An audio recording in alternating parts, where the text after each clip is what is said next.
Good morning, everyone. Welcome to this beautiful morning, spring morning in Mumbai.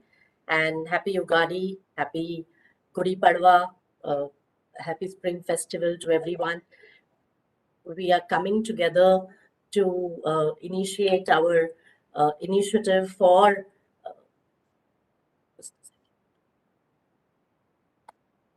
Your voice has gone. No, she has gone into mute. Somebody has muted her. Yes, I will restart. Thank you.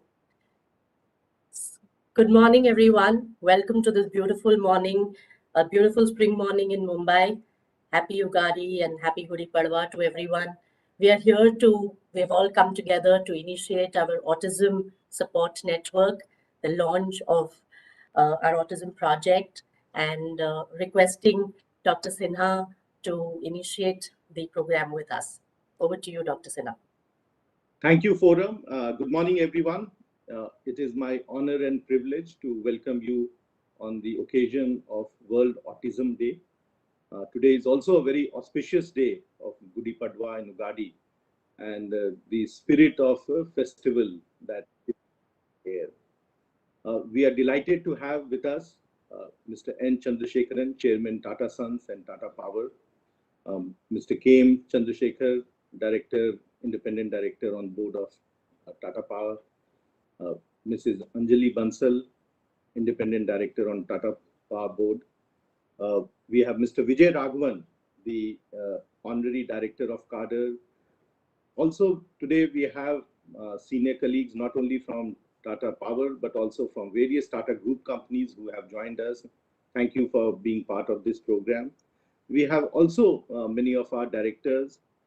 Apart from that, our dear students, parents, caregivers, educators, who have joined us in this program, which is a very, very new initiative that has been taken by Tata Power. Tata Power has always been involved in various community programs, especially about empowerment of women, youth, and affirmative action. But this is a very, very critical program where our journey is towards accelerating inclusive development.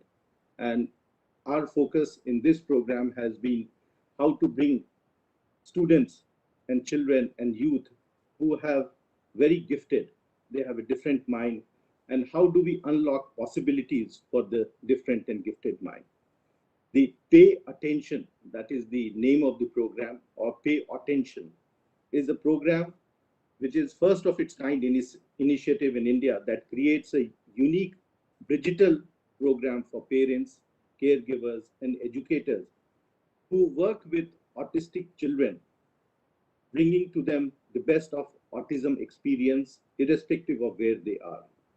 The world will never reach its true potential and beauty if we don't take everyone along. This program aims to create awareness, peer support, and communities of champions. Some of the key initiatives under this program is how do we leverage digital model, and this program aims to empower families and caregivers of people with neurodevelopment challenges all over the country. This initiative will pave the way for reaching this program to small towns and rural India so that they have access to specialized care and support to help create a network of champions for specially abled people. This program will also enable mentoring, skilling, and meaningful livelihoods for people with autism. We are also launching today a toll-free helpline for supporting the parents and caregivers of individuals with autism with the objective of improving their day-to-day lives. Our effort will enable children and young adults with autism so that they can lead a full and meaningful life with awareness, acceptance, and appropriate support so as to unlock possibilities for them. We believe they can achieve greater things with the right mentorship and eventually engage in a meaningful and enjoyable livelihoods. I am privileged today to introduce to you the next speaker, Mr. K. M. Chandrasekhar, former Cabinet Secretary and an Independent Director on the Board of Tata Power. He has been the inspiration to show us the world of autism. We did not know the challenges which are there.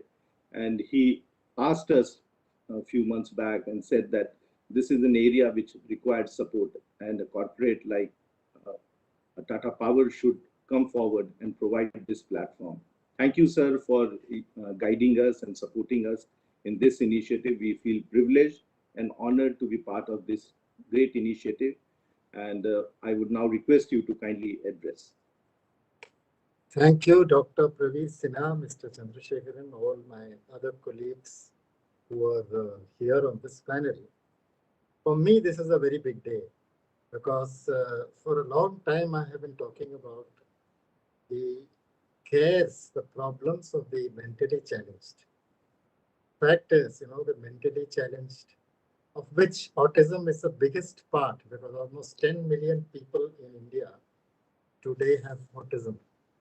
They are not even known to be autistic, and a recent survey had to show that about 1 to 2.5%, 1 to 1.5% of the population in 5 states of the age group 2 to 9, they were autistic. They were within the autism spectrum disorder. So these people, obviously being mentally challenged, they have no votes.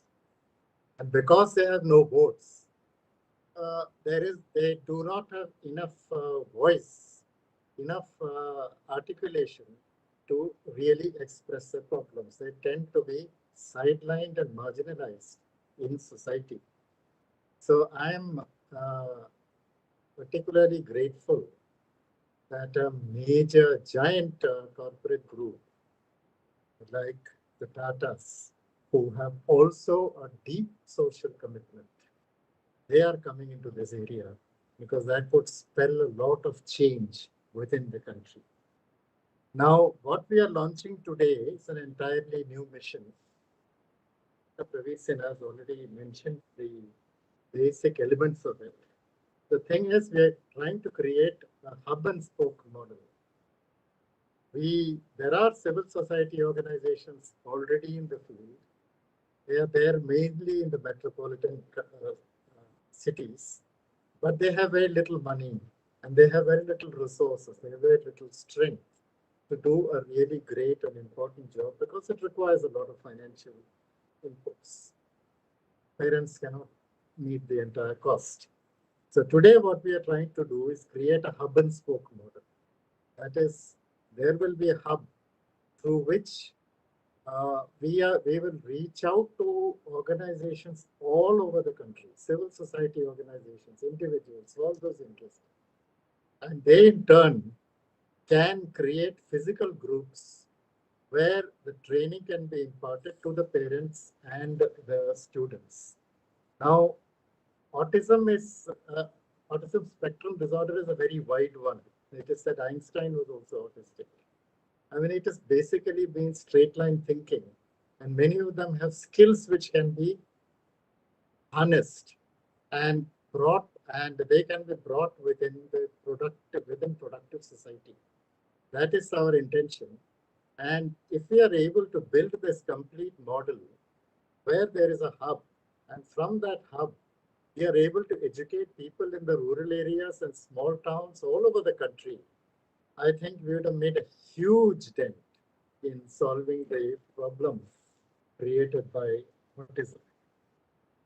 So, as I said, we are very grateful to the Tata Group and to the Tata Power in particular, which is taking the initiative for having come into this area.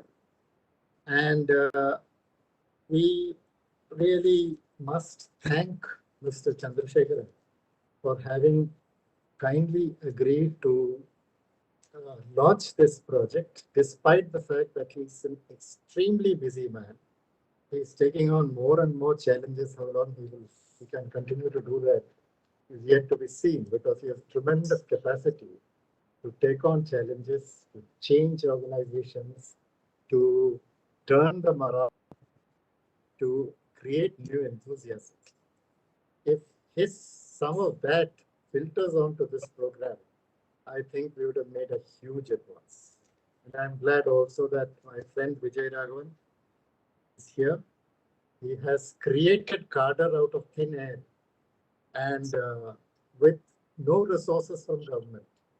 Where he has put in his own money, he has put in money from various private people, corporations, companies have helped him. And that's how he's running it today. And he has big plans for expanding it, which I hope he will in the future for the benefit of dedicated children. I am grateful also to Forum Nagori, who once the idea got into the CSR committee of Tata Power, she has been chasing it with such vigor that we were practically following her lead. And she had wonderful support and help from Jyoti Kumar Bansal and the chairperson of the committee, CSR, Anjali Bansal. And of course, the father figure was Dr. Praveer Sinha. Once he gets an idea, he pushes and pushes and pushes till it is done. So that's how it is. And I'm happy that this project is being launched today. I hope it will be a new dawn, will herald a new dawn for autism care in the whole country. Thank you. Thank you. Thank you so much, Dr. Sinha and KMC sir. We would like to welcome Chandra sir to share his vision and his beautiful insights from the book, The Digital Nation, which inspires all of us to create platforms and networks like this. Over to you, sir, to launch the platform. Thank you. Thank you, Forum, and thank you, KMC, Praveer, and Anjali, and Vijay, and everyone else in the panel. It is such a important day, and we all get busy with work, with so many things that we are doing. But having the opportunity to play a part in initiatives like this, in addressing a very important need, I'll put it in context, is the fundamental role that anyone has to play if you are in business. And the world requires many such interventions because roughly about 15% of the people globally are differently enabled in one form or another. But most people don't bring it out, and sometimes it is stigma. So what is differently enabled is not known. What is known is, out of the differently enabled, roughly about 15-20%, which will amount to about 100 to 150 million people, are visibly challenged. So that becomes visible. And all these people suffer, their families suffer, caregivers suffer, the entire ecosystem around them is wanting help, wanting attention, but they don't get it. And especially in a country like India, it's very difficult because a vast majority of the population, even normal population, has lack of access. I've written this in my book. India's biggest problem is lack of access. On the one hand, on the other hand, lack of jobs. And the lack of access is for poor people, people in the rural area, people who are differently abled. KMC also mentioned it. Some of the rural areas don't get doctors, hospitals. 1/3 of our healthcare workers are in the urban. 2/3 of our population is in rural. And we have shortages of hospital infrastructure. We have shortages of skilled healthcare people. And it's not about providing healthcare. It is about inclusivity, empathy. And this gap is so huge. This can only be solved by technology. I call it digital in my book. What is digital? Digital is a bridge to people, to empower people using digital technology. How do you bridge a digital technology, AI, machine learning, cloud, the entire technology that can make a difference? How do you put it in the hands of ordinary people?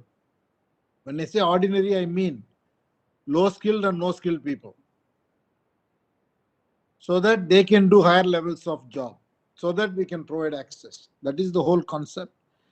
And I am very, very glad that we are bringing technology. The hub and spoke itself is going to be empowered by technology. I can see a lot of possibilities. I know you are creating a autism support network via web portal or the Tata Power website and creating video content. But I'm pretty sure from here, the technological interventions that we can make will make a huge difference to those affected and to all those who are going to be giving them support, be it caregivers or families, parents, anyone. All corporates have a responsibility to create a social infrastructure, a society to ensure equitable and balanced growth. I don't mean necessarily economic growth.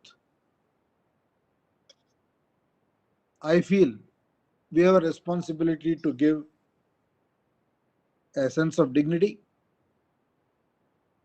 a sense of opportunity where people can leverage their skills so that they feel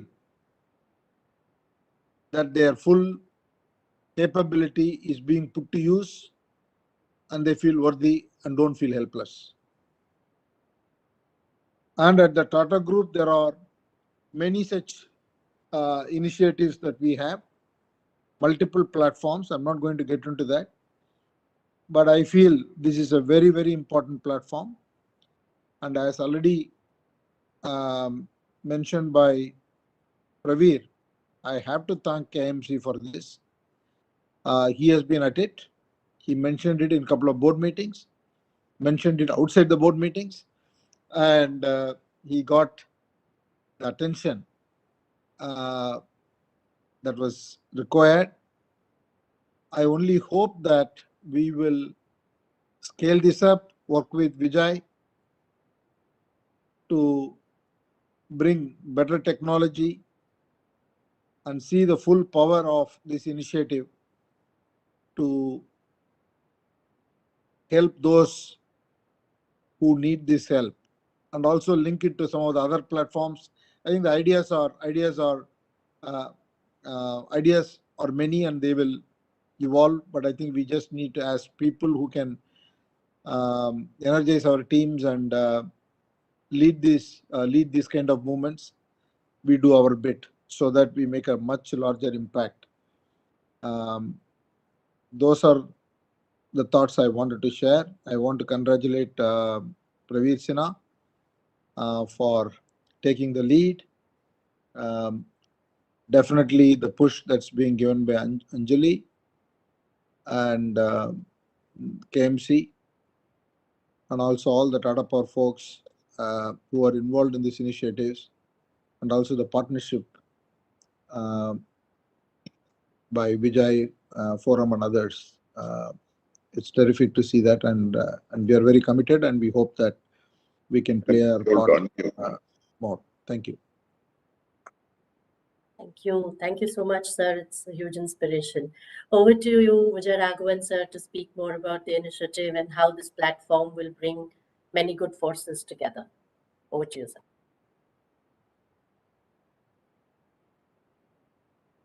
Jay seems to have disappeared. It's both on mute, picture is not there.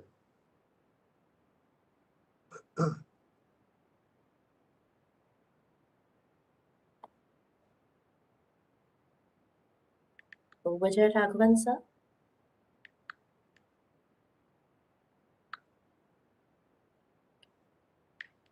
I think there is a technical issue at his end.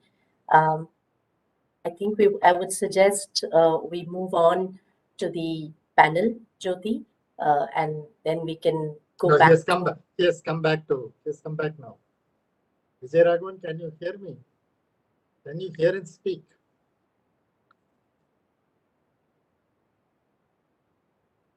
I think there is some connectivity problem. We'll just toggle the order, sir, and we will come back Okay. to. Here he is. Vijay Raghavan, sir, are you able to unmute?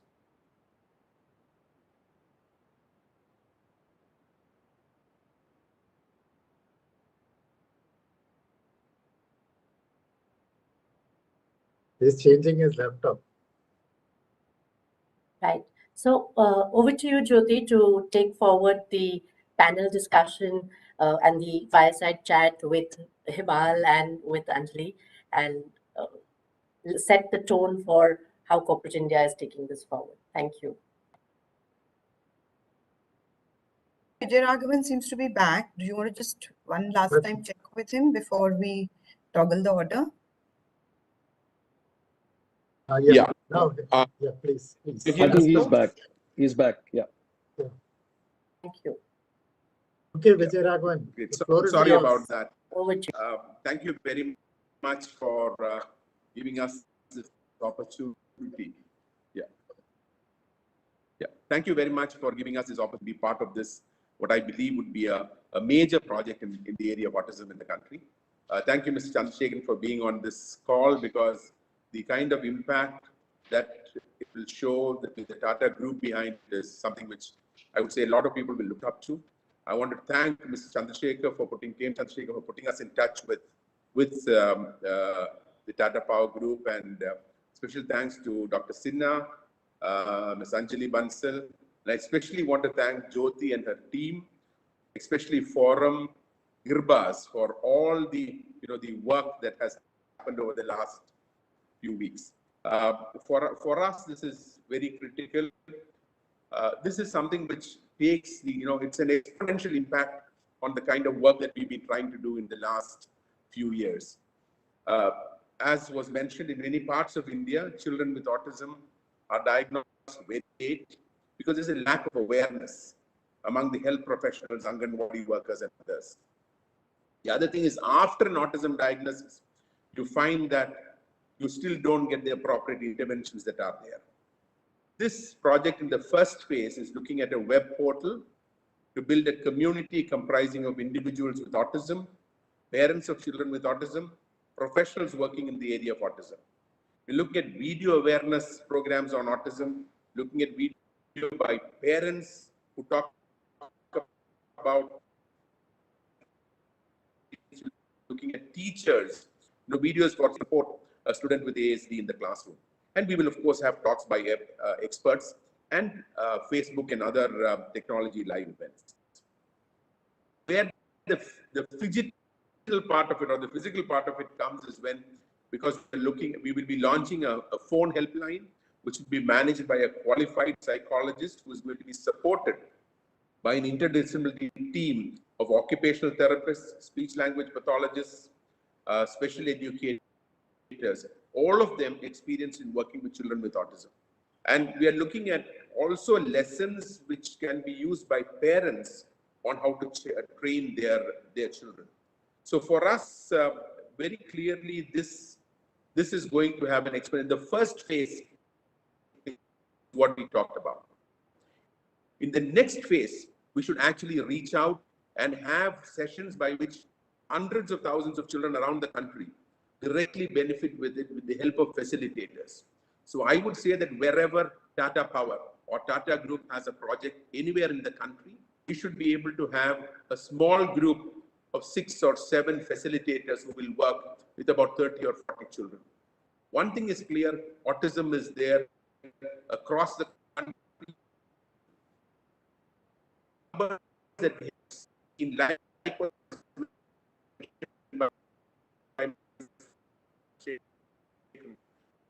it's only a small part of what is visible today.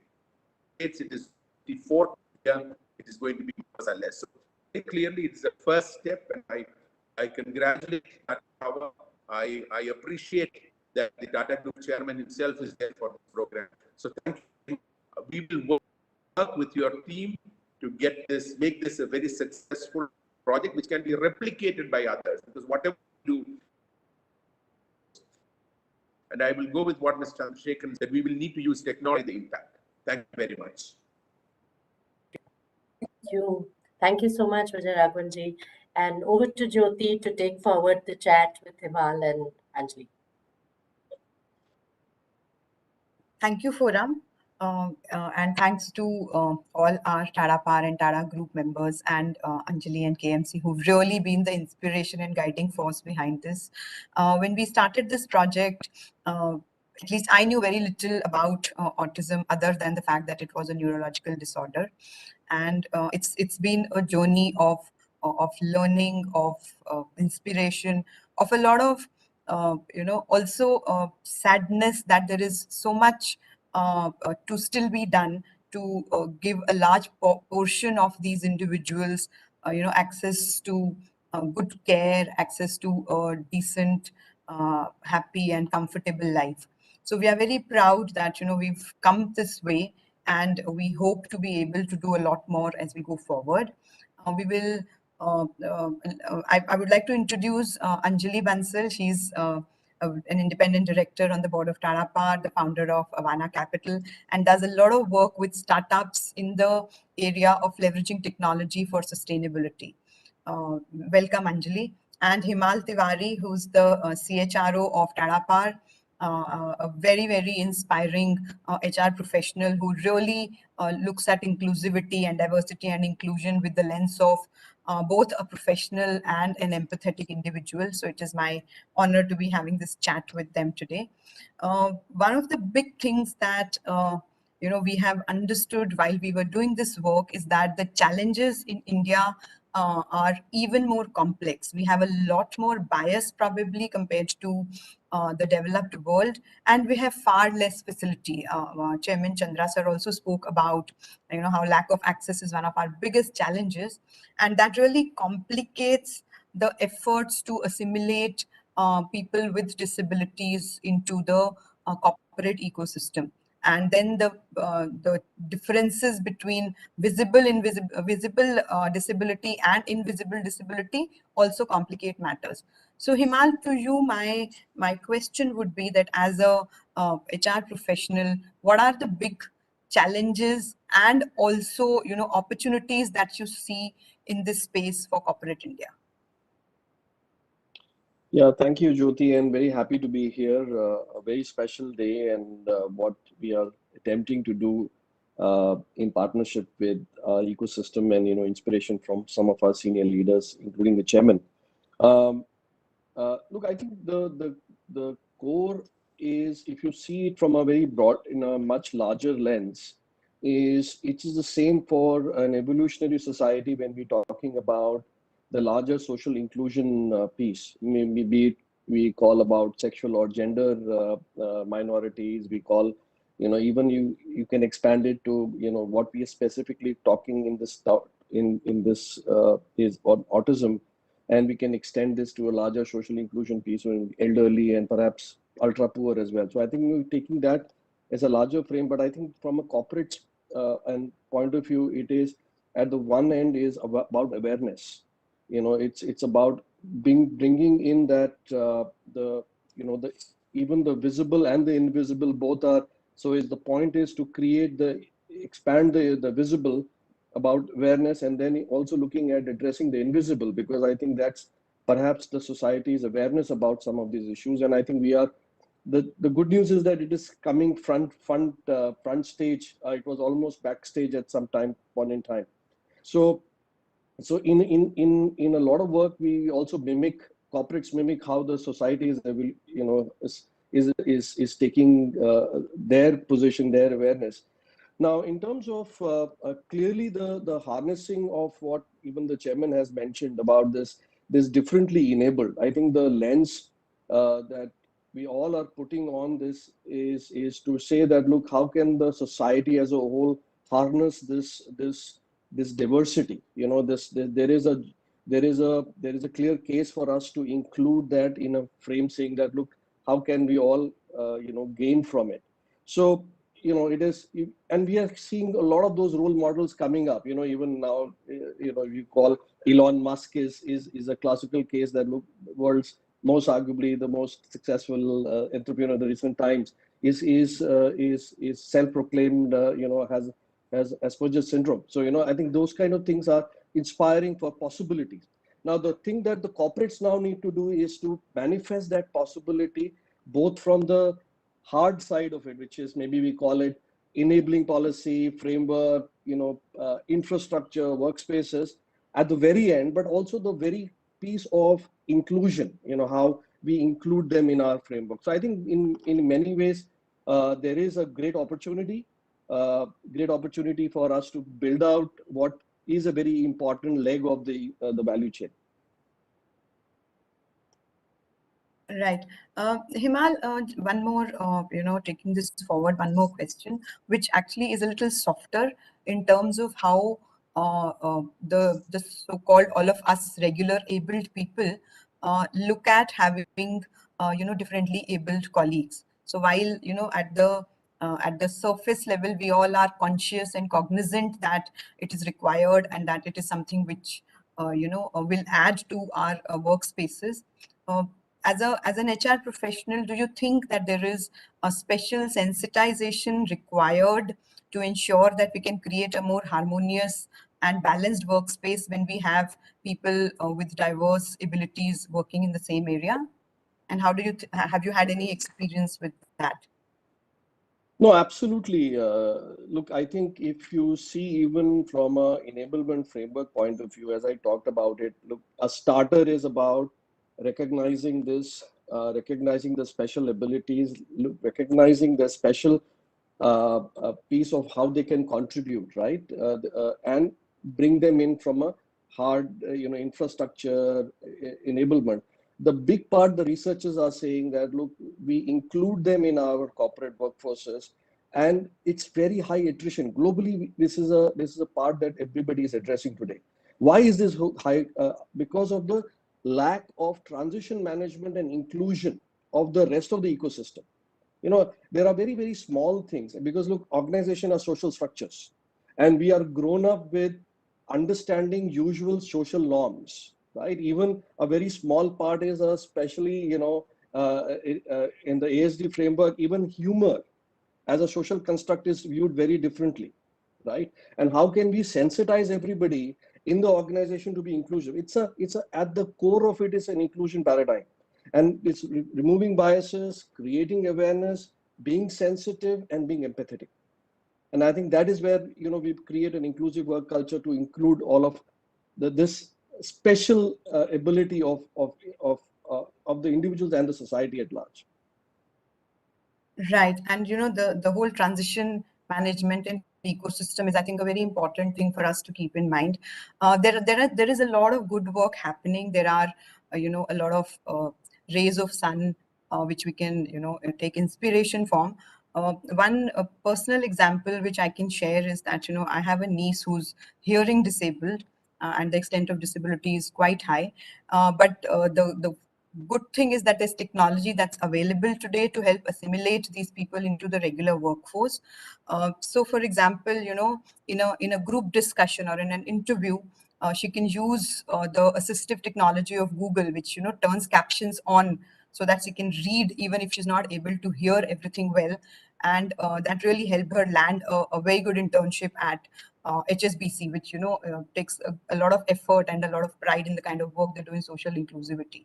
So I think it's a human plus technology intervention which will move us towards a future where we can work towards a life of dignity, confidence, and independence for these individuals. And I think this gives me a good segue into asking my next question to Anjali, which is around the role of technology in in driving social inclusivity? You do a lot of work with startups, and I would like you to talk about what is the role that innovation impact funds venture capital is already doing in this space. Thank you, Jyoti. And I'm delighted to be here on this platform, and I thank the KM Chandrasekhar again for really kind of championing this cause and inspiring us to and galvanizing us really into action. So thank you, KMC sir. And delighted to be here with Mr. Vijay Raghavan. Of course, as our group chairman, Mr. N. Chandrasekharan said, today technology is ubiquitous. We all use digital in our daily life. But in addition to that, in addition to just using it for communication, there is a lot that can be done to create a more inclusive society. Whether it is a ML AI based, it is a human machine interface. We are seeing some amazing sort of leap forwards being made in the world of sort of the convergence technologies of computational neuroscience, of robotics coming together to do artificial limbs, for example. And similarly, if we start sort of focusing on segments of our special abilities that are not yet visible. I think part of what happens with the autism spectrum, and once the KMC sensitized us, I looked around and there are so many people I know personally. All of this has to, we all take action when this becomes personal. And you see around you in the workplace, in your families, in your friend circles, and you realize that somebody who is quite spiky and unique, Elon Musk is a very good example. When they're spiky and unique in one way, they also might be unique and angular in another way. And so it is a spectrum. It is creating, using technology to include people. We actually don't have an excuse anymore as a society to create inclusive formats for working and living.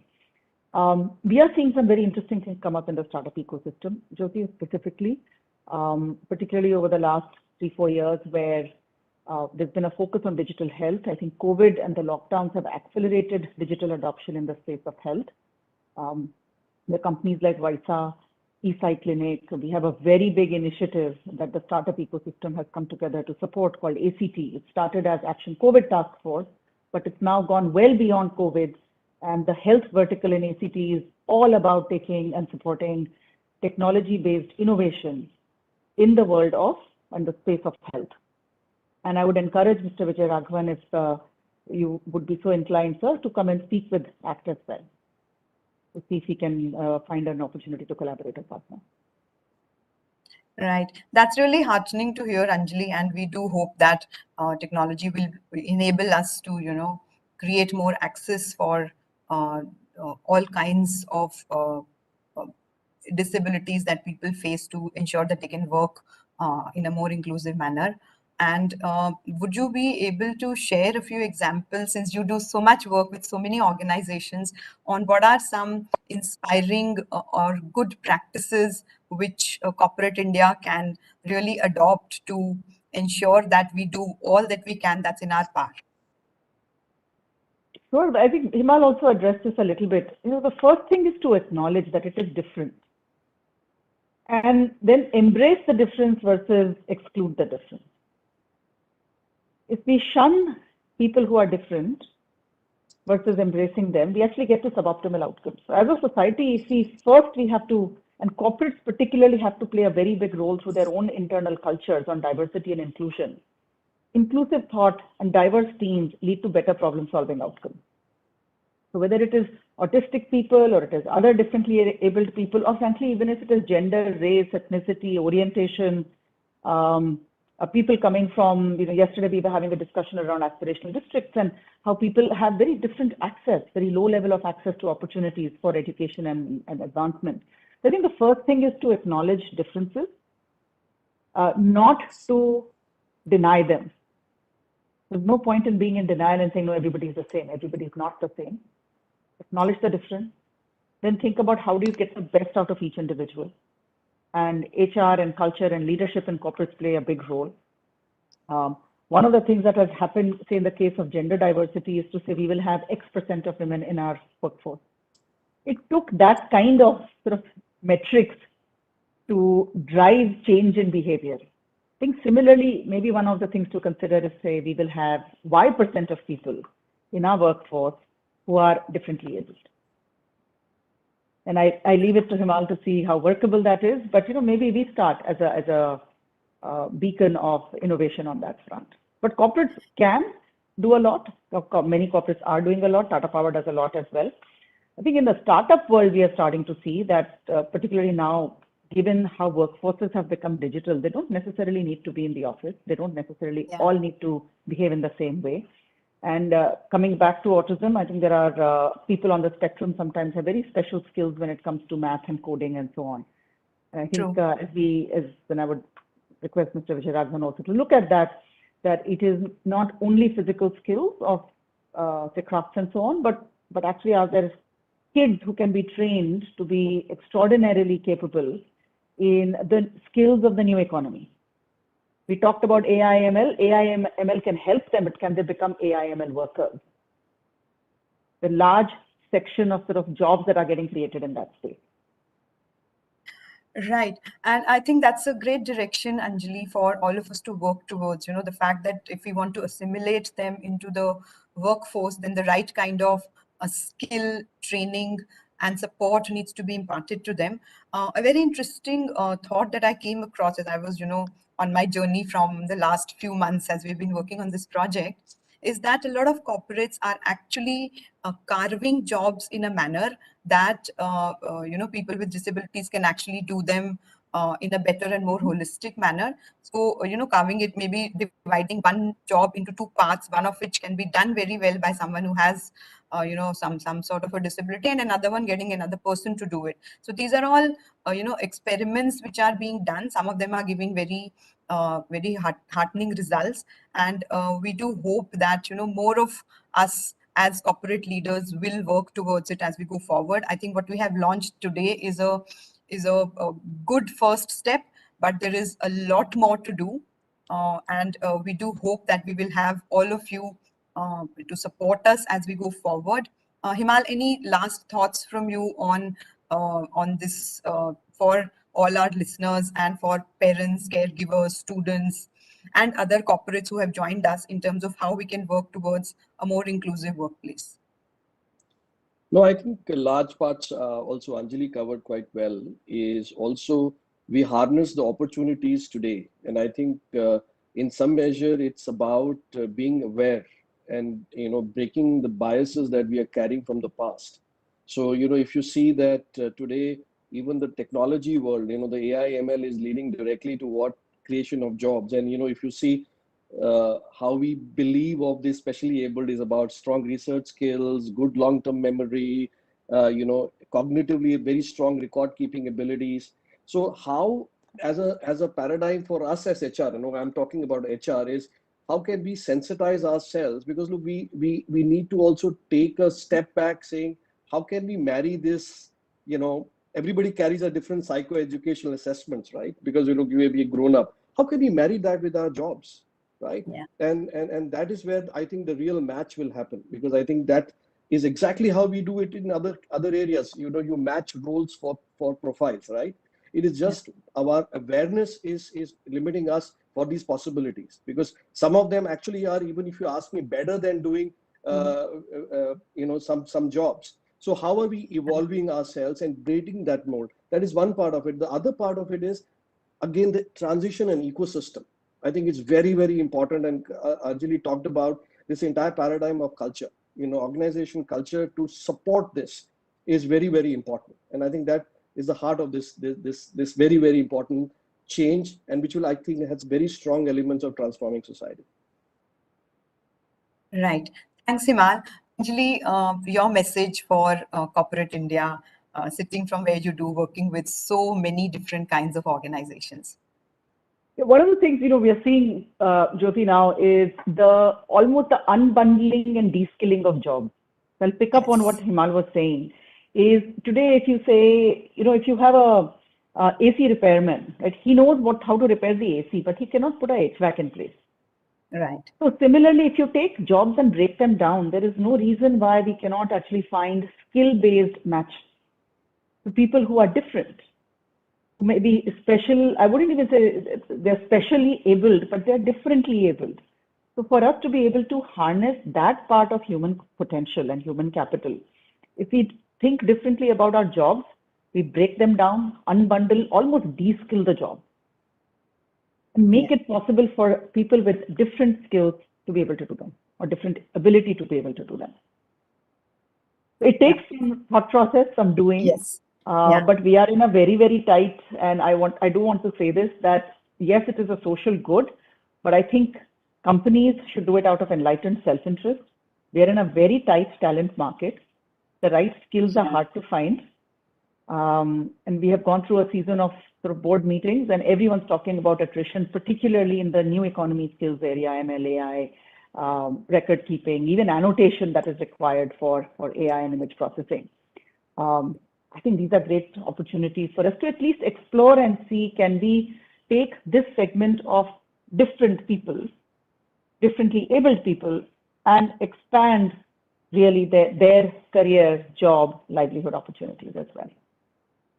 I think we will be doing ourselves a favor as a society and as a corporate ecosystem, not doing them a favor. So I think we have to switch that, flip that switch in our heads. So well said, Anjali. And I think, you've so well captured the essence of the program that we've all gathered here today to launch. Pay attention to them, because we need to pay attention to ourselves to build a better society.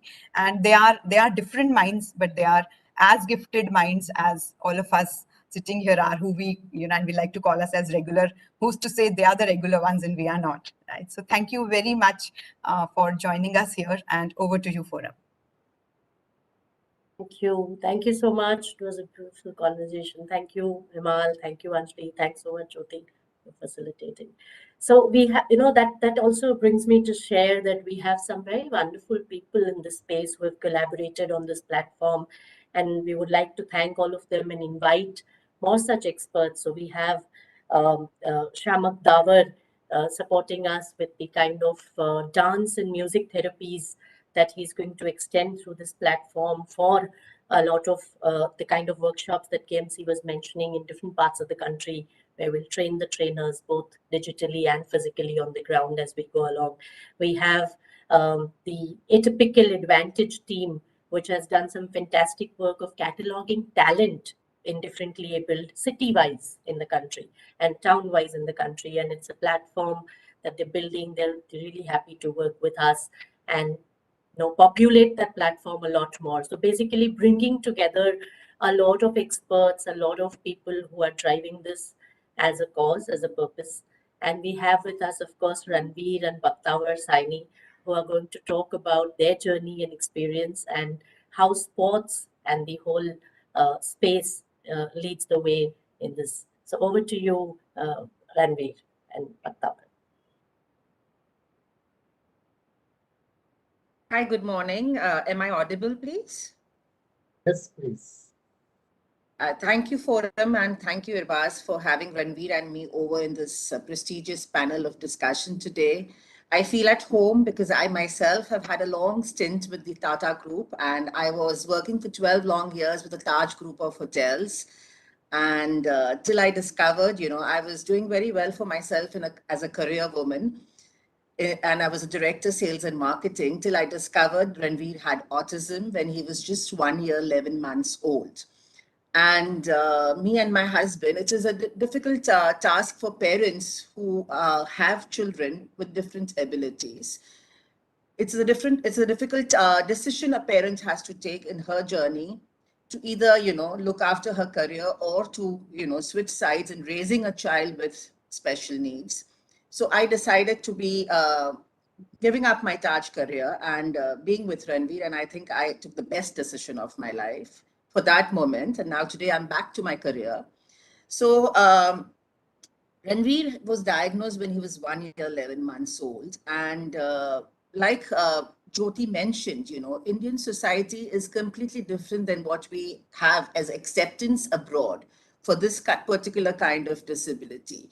Indian mindset always considers any neurological issue to be a mental issue, That is how they label children here. They label individuals here.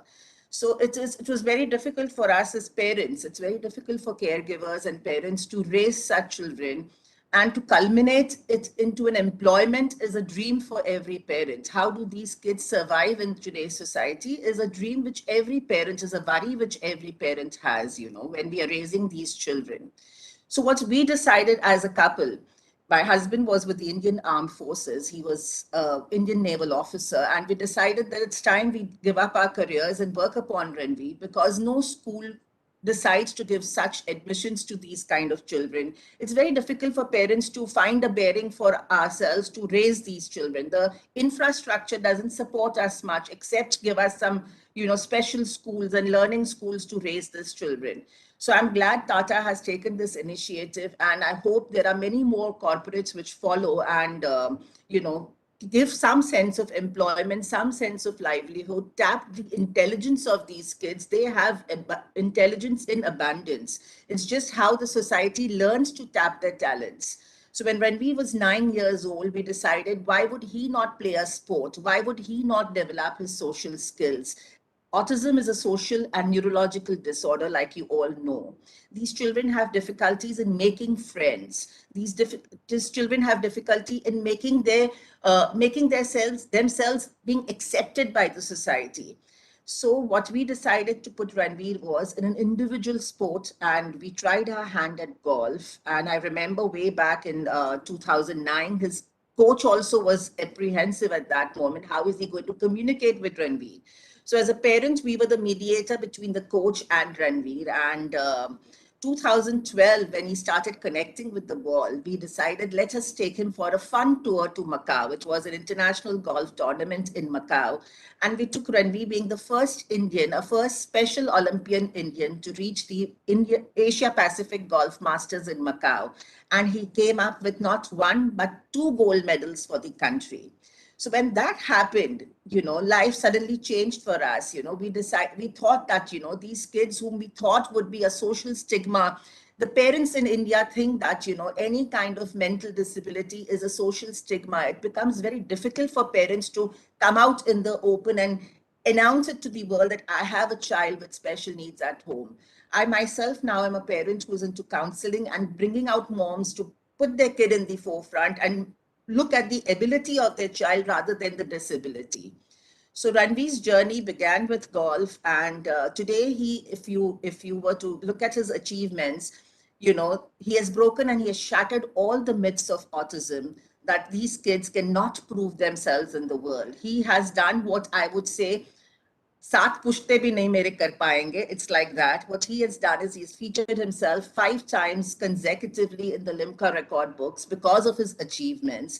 He has been the first Indian to win a gold medal at the World Games level for India in 2015, then a silver medal in Abu Dhabi in 2019, and a 10 times national record holder in national championship golf at an international level. I'm talking everything about an international level, where he has gone as a kid with autism, represented India, yes, at the Special Olympics, but done so well. Haryana government bestowed him the Beam Award, which is the highest sports award by the state to any sports person, be it Vijender, be it Deepa Malik, be it Sakshi Malik, and there we are, being beat Ranveer Saini, who is also autistic, but yet deserved the award. So these kids have a problem with communication and making friends. So today I have prepared Ranveer with a speech, which you all have to understand. He will read through, because, there is a problem in communication and fluent speech. So here we have Ranveer. Why won't you just address today's August gathering of what you have to say about your journey? Oh, yes. Thank you. We would love to hear the champion speak. Start. Good morning, ladies and gentlemen. I'm Ranveer Singh Saini. I was born with something called autism, which my parents found out when I was 2 years old. My childhood was very difficult. My daily routine consisted of therapies, special education, occupational therapy, speech stimulation, sensory diet, functional medicines, and so on. I grew up with my parents, caretakers, and my siblings. When I joined school, everyone said that I will never be able to speak or do anything normal in life. I had no friends. I was hyperactive and could not focus for more than 2 minutes. I used to have 20 hours of therapy every week. But my parents and teachers did not give up. They always said they are proud of me. Thanks to the schooling at Scottish High that was helped me so much. My teachers are my best friends who have understood my abilities and have always stood by me. They are my support system. My parents are my strength. I remember one day when my father took me to the golf club. It was life-changing. From that one day, I started playing golf every single day. With all the support and encouragement of my family, friends, mentors, and especially with the help of golf, my life slowly began to change. At 12 years of age, I won the first gold medal at the Asia Pacific Golf Masters Macau. And then there was no looking back. Today, my hard work and determination have changed the path of my life. My achievements have given me a new identity. I'm the first Indian to win a gold medal for India in golf in Special Olympics, World Games, Los Angeles, USA, 2015, and a silver medal in Abu Dhabi, 2019. I'm the winner of 5 gold medals in the Asia Pacific Golf Masters Macau. 5 times Limca holder.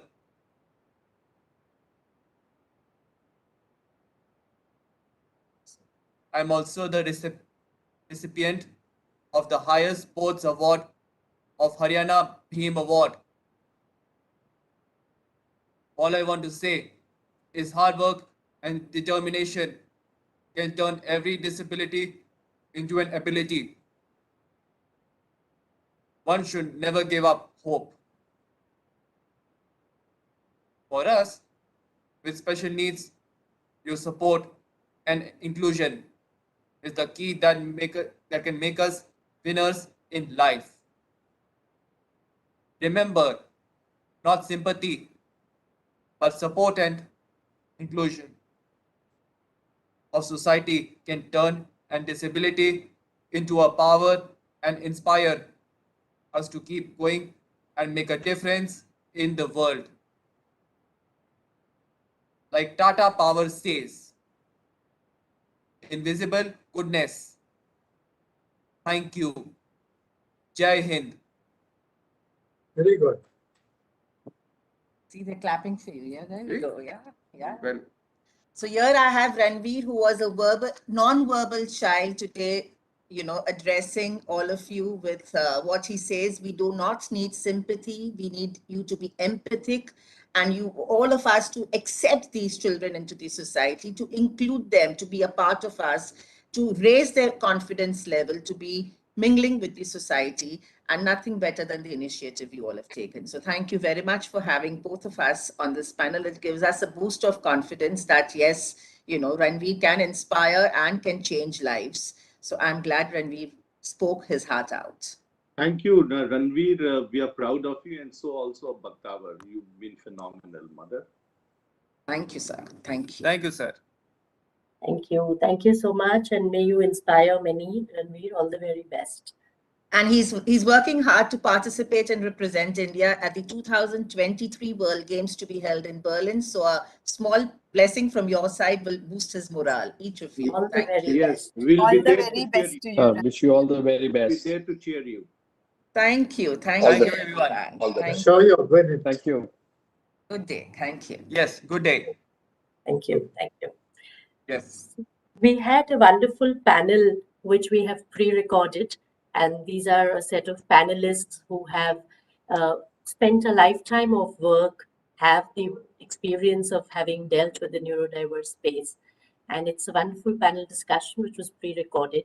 I would request the IT team to play the same, and not taking more time, we will directly go to play it.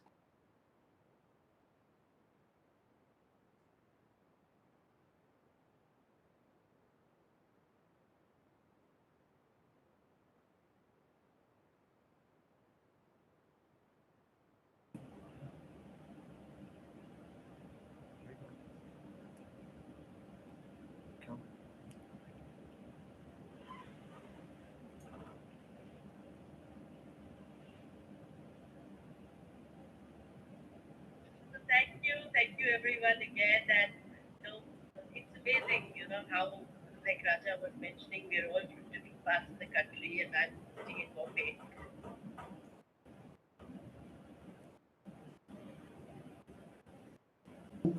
So thank you everyone again. And it's amazing, how, like Raja was mentioning, we're all from different parts of the country, and I'm sitting in Bombay. So it's very interesting to see people championing the cause coming from different parts and bringing perspectives together. I would like to begin with what personally interests me in this space. And so I happen to be a daughter of a speech therapist mother, and she used to serve as a speech therapist in a small town called Jamnagar in India. Jamnagar is in Gujarat, tip of Gujarat. And for about 30 years, she was the only speech therapist and only special educator. And she was not educated to be an occupational therapist, but she would double up sometimes uh, for about 30 years in that region while I was growing up. So I have, and I've seen, and I used to kind of go and sit around and watch what it means to look at special education or special care in small town India, and how the conversations around it itself are sometimes missing, or so ambiguous, or so convoluted. And where do you begin from, kind of a thing. And then fast forward to where I am now. I happen to be the CSR in charge for a large organization like Tata Power, and I've been with the group for long. I used to be with the Taj Hotels for a long time. And looking at it from the lens of what CSR does, what government does, what technology does, what innovation does in this space, and then marrying it with this gap on in small town India. So, I kind of myself am always in a situation where we look at the Maslow's need hierarchy in the CSR space to say ki, which are the causes which require most urgent attention. Where is there a dire need? And somehow in that need pyramid, disability and inclusion of those from differently abled backgrounds come somewhere lower, or higher up, I would say, in the Maslow's needs. It's like self-actualization. So when you have actually met all the other urgent, dying, pressing, crazy concerns out there, then you say that, okay, how do we get inclusion into the picture?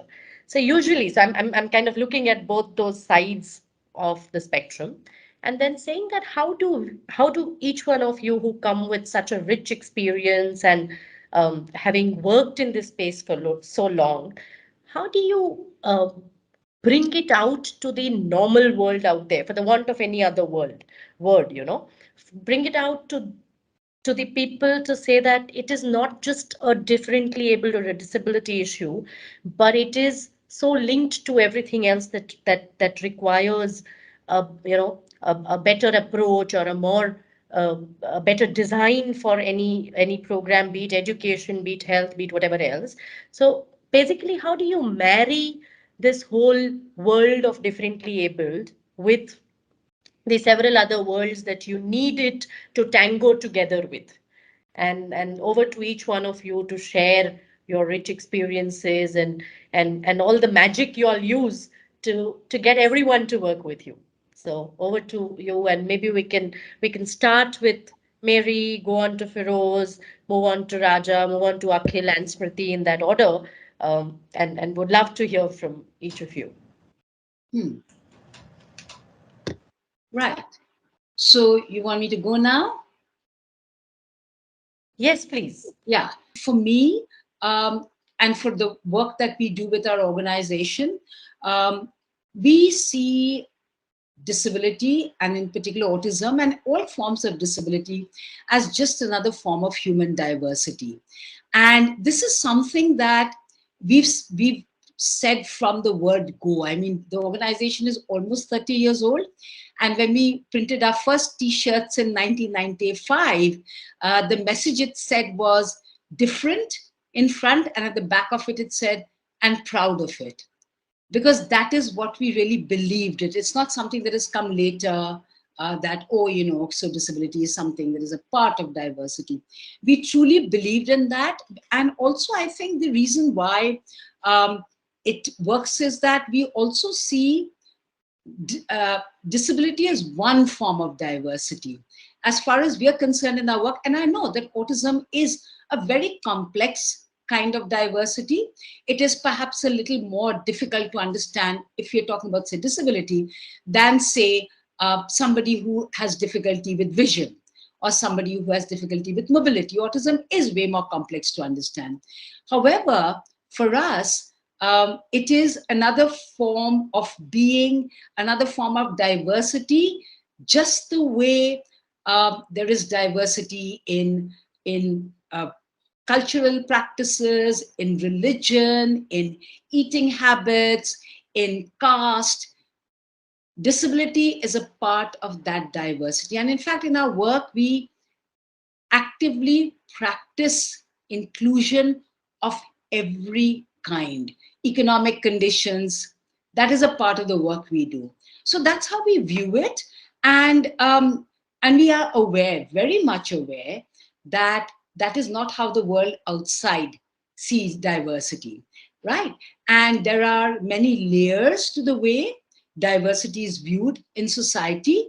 And one of the commonest is in the area of, say, the work that we do, there would be people who would talk about, you know, why is my child not being included? I want my child to be included, and is extremely unwilling to include another kid who lives in the neighborhood who belongs to a different caste or religion. And we try and hold it up to that family and help them see that if you really want inclusion, you cannot say, I want A kind of inclusion, but I don't want the B kind. And these are all very subtle exclusionary practices that are embedded in our society. And we are so aware of that. And trying to take it head on in a very confrontational way does not work. We find it works way better to be non-confrontational, be gentle about it, and help people see. And we feel good about the fact that there are multiple families who have come to us who've brought all their negative beliefs about different forms of diversity, and they've come to us wanting inclusion for their child.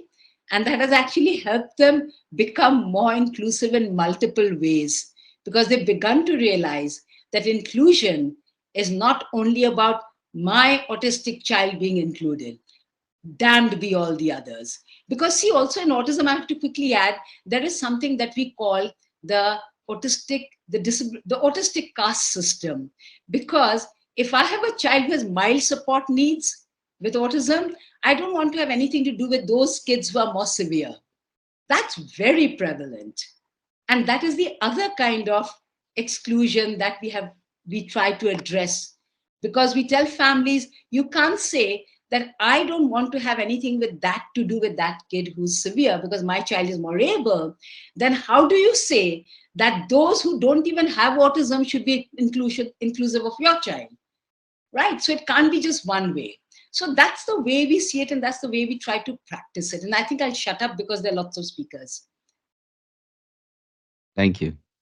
Thank you, Mary. I mean, it's always a pleasure listening to you. Let me add my quick perspectives. And like you rightly said, the challenges today, we believe that uh, disability happens to somebody else. It's an issue of the minority, which is not true at all. And one of my goals has been to change that narrative so that disability is something that everybody should be talking about, should be concerned about, should work towards. I wrote my book called The Invisible Majority just to change that narrative, because it's not the minority, but it's a majority. Because if you live long enough, we are all going to get a Yes. disability of some kind. So why shouldn't we talk about it? And my core belief is, unless we change the narrative, we will always be a small group of people who are in the fringes trying to shake up the system, which is very hard. So you have to make this a concern of everybody. And one of the first shifts that we should try to do is that the world is not divided into abled and disabled, but the world is divided into disabled and non-disabled. Right? So all of us are in some form maybe non-disabled, but very temporarily. So once you make that, a concern of everybody, I think more and more people will start taking it seriously. I mean, as I said, I can talk about this for the next 1 hour, but I'll allow others to share their perspectives. For us, employment, we have looked at it as employment or access to livelihood being that unifying factor. Mary talked so beautifully about the caste system, and it always bothers us as to how we address, the varying needs of people. So what we've tried is to understand is, yes, does not matter. Impairment does not matter. Impairment is something each one of us, and Firoz talked about it, it is a majority in an issue. Each one of us deals with in their own way or their own personal way. What is important is, what is the support, what is the barrier that they are confronting, and what is the barrier that we eliminate so that there is equal opportunity. So with that focus, employment is a fundamental right. So it made our job a little easier to say, okay, let's just focus on support that's required, the barrier that is required, and access. And whatever it is required, the soft advocacy with the organization, the counseling or the hand-holding or support or training with the individual, we should be able to provide. And that unifying factor helped us navigate the otherwise very, very diverse, inherent part of human diversity, very, very diverse, visible to invisible, and all other forms. So that unifying factor is what binds us as an entity and drives us and motivates us to keep crossing frontiers. And other than, the other, when we talk about diversity, I mean, Mary very beautifully brought forth the point, it's just an inherent part of human diversity. But when you look at neurodiversity and autism, it's an inherent way in which the brain operates. It's just that when neurodistinct people are distinct from the neurotypical people, they are getting flagged out. But if we are able to normalize, we are going to really have a much more equitable society for everyone.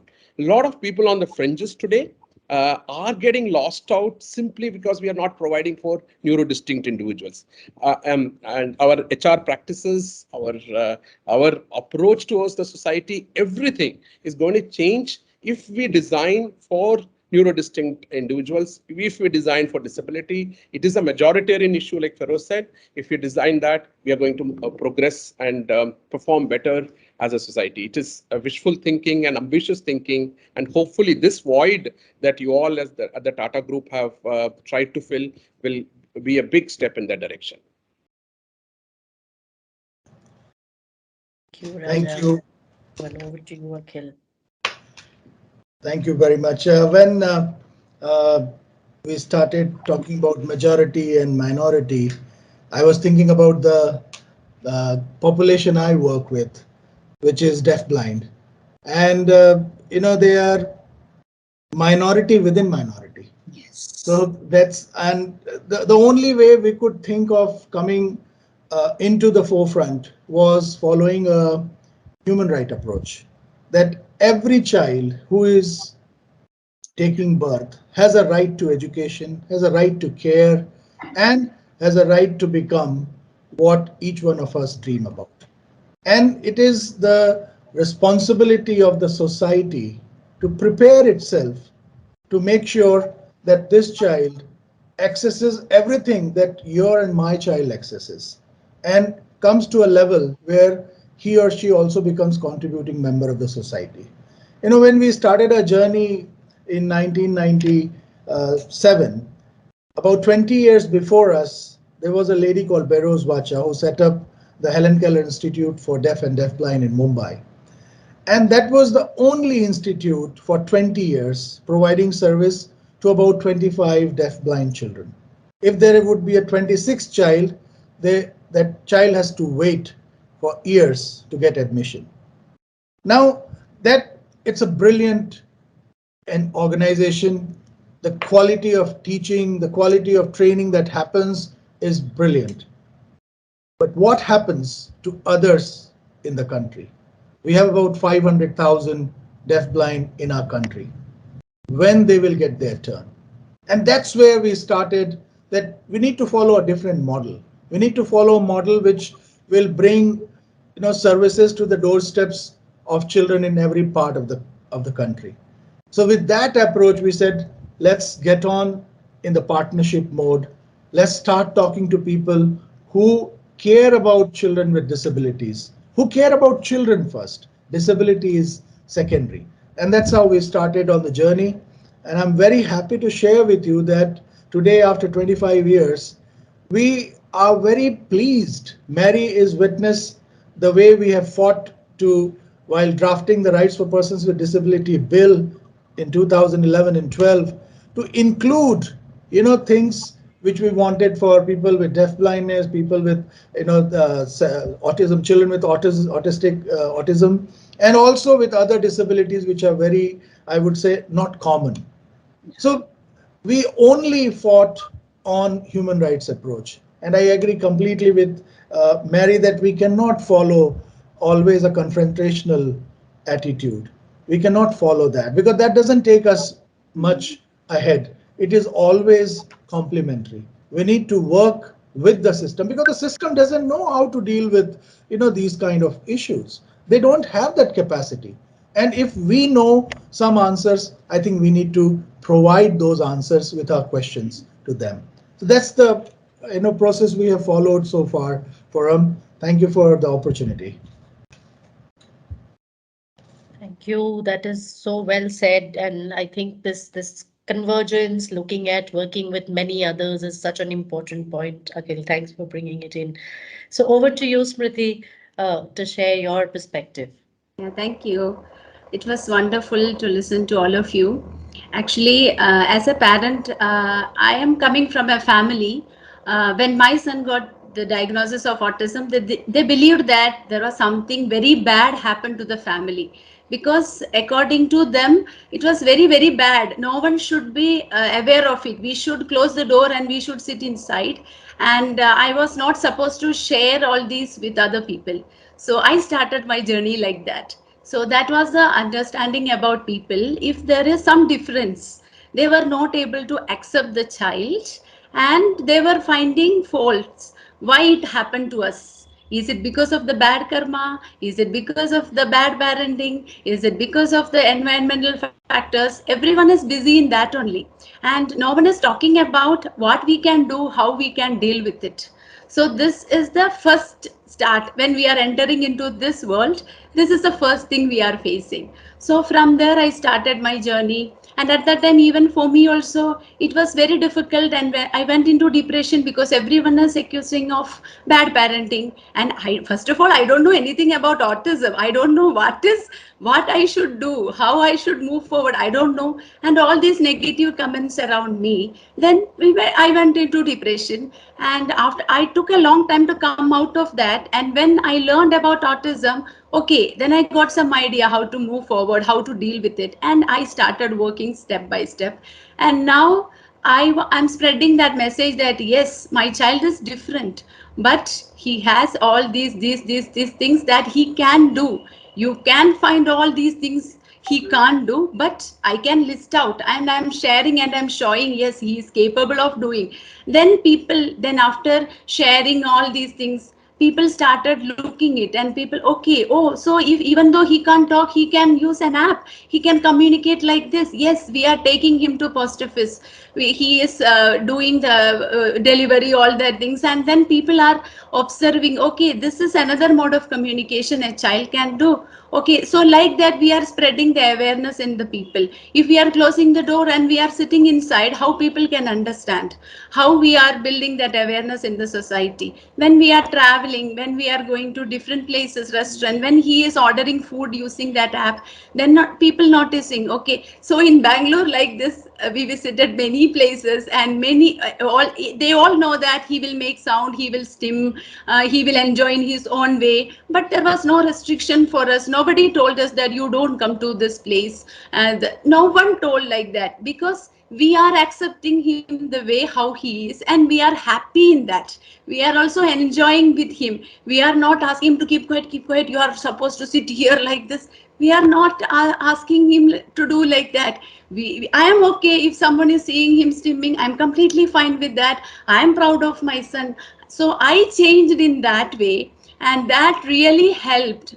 And then the people around me also started changing, then their awareness improved. And I used to put all these type of our small success in, and difficulties also in the status, the people. So there are so many people who are not touched with autism, but they are very interested to see, understand, and share about all these things. So we can see a lot of change in that way. What an Thank you. amazing journey, and more strength, more power to you. Radiate that, and I'm sure you will be a guide to so many.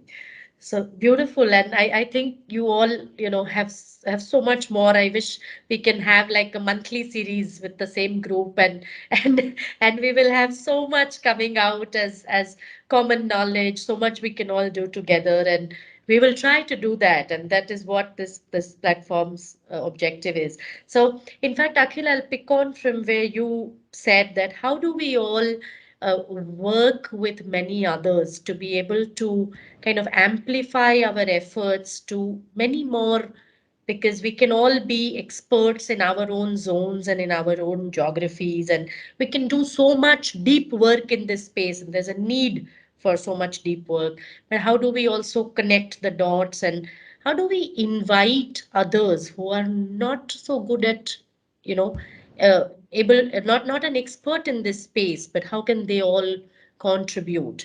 And if I were to bring in a word called multi-sectoral, so how different sectors, including us corporate sector people, including the academia, including people like your Anganwadi workers and your A&Ms on the ground, your normal volunteers who mean well but who are not necessarily technical experts. How do we basically use the power of people? And how do we bring all these sectors together, and what is it that this particular platform that we have envisioned and created, it is just the baby steps, what is it that each of you think we should do going forward, and what would be your vision and input for all of us to take this forward as partners? The main need is communication, because when your avenues of learning, basic avenues of learning of sight, hearing is not there. The main problem is, how do you learn about the world? How do you absorb the environment around you? So, and how do you express? So the major problem always has been the communication in the life of a child who is deafblind. So that we took as our key and always went to the family talking about how do you communicate, how well you can communicate with the child by using very simple object references, then building on to words, signs, language, and all that. That is when I think whosoever comes into your platform will know that I will be gaining, but I will be giving more as well. The first time when I started the India Inclusion Summit, the autism community said, Firoz, why are you not doing it as an autism summit? Why are you doing it as a disability summit? I said, no, this is a platform to get every disability together. And the thumb rule has only been one thing that we've done from day one. The design principle is 51% of the participants, 51% of the speakers will be people with disabilities. So we said we wanted to shift the narrative from minority to majority. On that day, at least one day in a year, I want the people with disabilities to think they are a majority. But it can also not be successful if it is only people with disabilities who show up, because then you are singing to the choir. There's no point. So it has been very clear from a design point, 51% of the people are disabilities who show up, because my core belief is a narrative will only change when people who have no connection with the disabilities right now is also part of the movement. There is a great opportunity of giving and gaining that can happen very, very clearly. And that is where the platform can come to life of giving and gaining. But it will really need a heavy someone to take ownership. When you have a website that is able to promote it and do it in a really, what should I say, focused way, there is a lot of sharing that happens, but those are at very individual kind of, one-on-one kind of basis. But being able to do this thing on a broader scale where more organizations can be reached across the country, I think that would be absolutely brilliant. My husband came with an idea that why can't you start an YouTube channel, what you are doing, and if you can share that ideas, if you can share that to other parents who are living in a very difficult situation, they may not be able to afford the therapies, they may not be able to get the proper intervention center. If they can train their children in that home environment, that will be really helpful for them.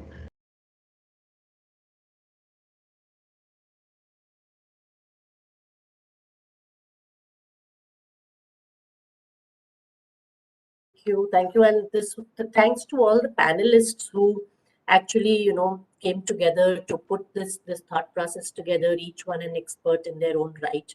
This is all going to be available on the website, and I will request the IT team to play a short glimpse into how the website looks. And this is a website as work in progress. A lot more is going to come on board with many partners there.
So thank you everyone for being with us through this morning, and we will invite inputs, feedback, both maybe in the comment section, or even if you would like to write to us, and requesting Jyoti to share her vote of thanks.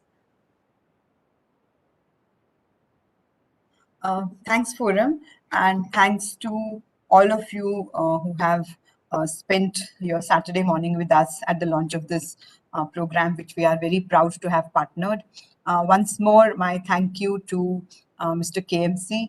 I think it's been a journey of learning and revelation for all of us as we have worked together on the path of inspiration which you provided for us. Mr. Vijay Raghavan, who's been working with our teams through the last many months to bring this to life.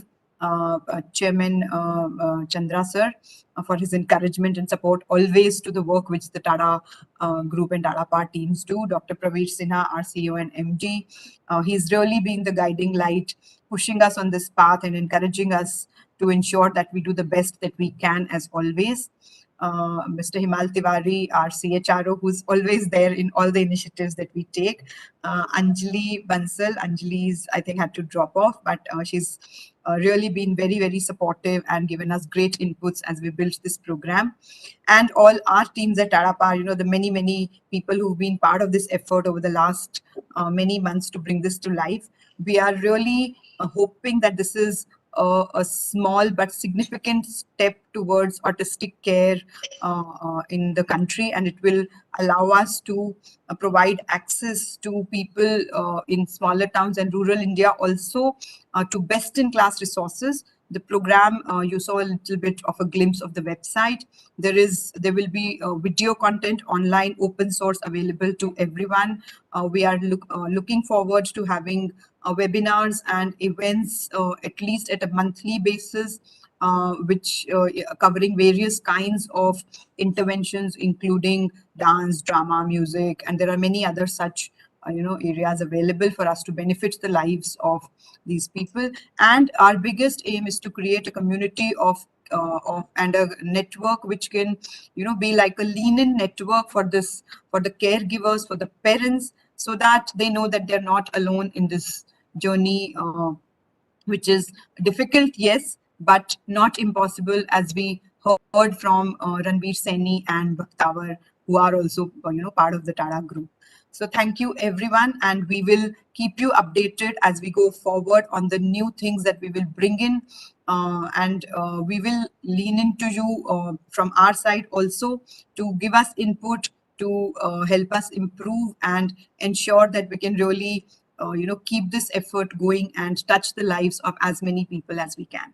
Thank you very much. Thank you.